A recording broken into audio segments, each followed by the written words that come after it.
bayan ng mga mahilig sa MILF, My Intimate Love and Fantasies. Sa ating episode na pinamagatang, nakaka-turn on ang mason. Masunurin sa asawa.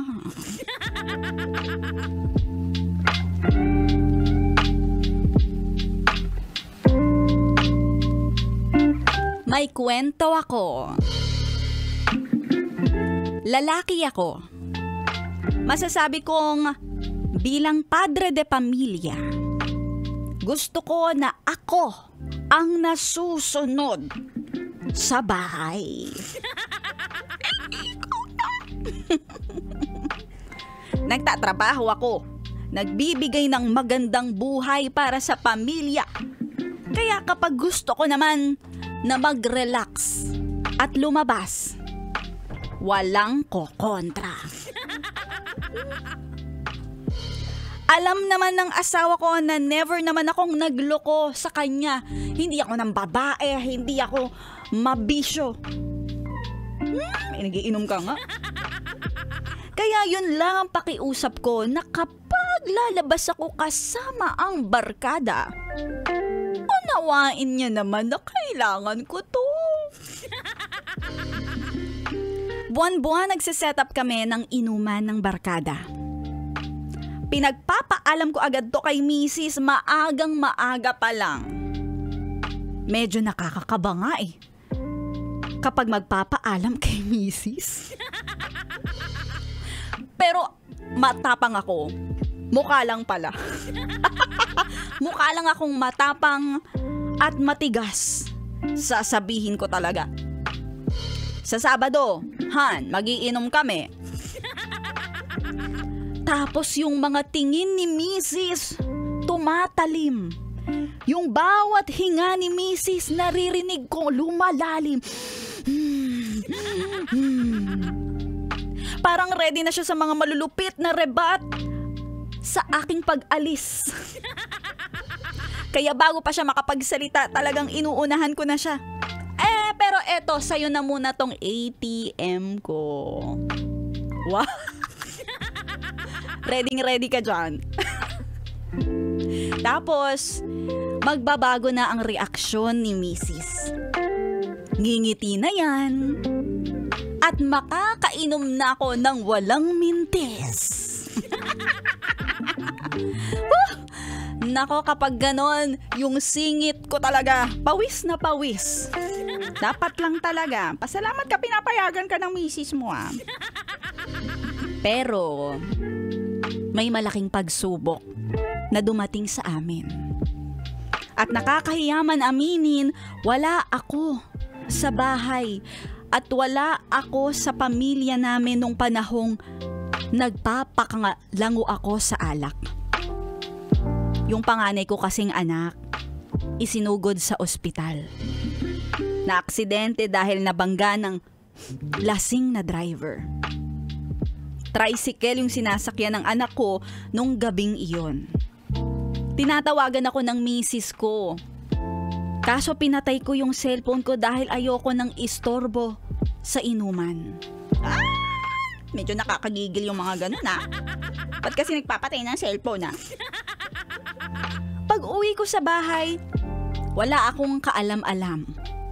Naabutan ko na umiiyak yung bunso kong anak at sabi niya, puro dugo si kuya. Doon nawala yung kalasingan ko at napasugod ako sa ospital. Sising-sisi ako sa nangyari. Yun nga, totoo talaga na nasa huli ang pagsisisi. Pasalamat ako ng malaki sa Panginoon dahil binigyan niya ng second life ang anak ko.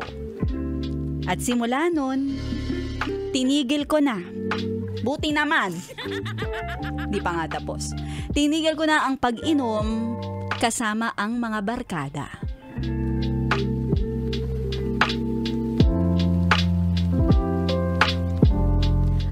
Eto ang ating kwentong MILF, My Intimate Love and Fantasy sa ating episode na pinamagatang Nakaka-Turn On ang masunurin sa asawa. Ayan. Totoo nga naman. Yes, friend. Siguro maraming makaka-relate dito. Maraming mga na-postpone na mga inuman. Yung mga magtotropa dyan na nagyayayaan, itigil na yan.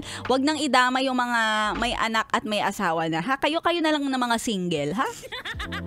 Pero kapag magulang ka na, totoo naman talaga, kinakailangan mo yung mga ganitong moment. Yung gusto mo munang tumakas. Kasi wala kang pahinga sa loob ng bahay.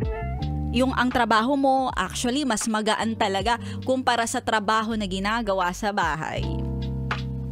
Kapag isa kang responsableng ama, inaalagaan mo din yung mga anak mo, katuwang ka ng nanay sa pag-aalaga. Totoo yan. At hindi ka mapapakali kung wala kang kukumpunihin na mga sira, mga tagas sa ilalim ng lababo. 'Di ba? Tulo sa bubong. Ayan. Kaya, totoo talaga na mas mapapagod ka kapag nasa bahay ka. Kaya, yung minsang mga pag-alis, naiintindihan ko naman. Pero, yes, friend, mas malaki ang pangangailangan sa'yo dahil kukonti na nga lang yung oras mo, galing sa trabaho ka, doon nauubos yung oras mo, trabaho, sa traffic, tas uuwi ka, matutulog ka, papakita mong pagod na pagod ka. Ay! Nako!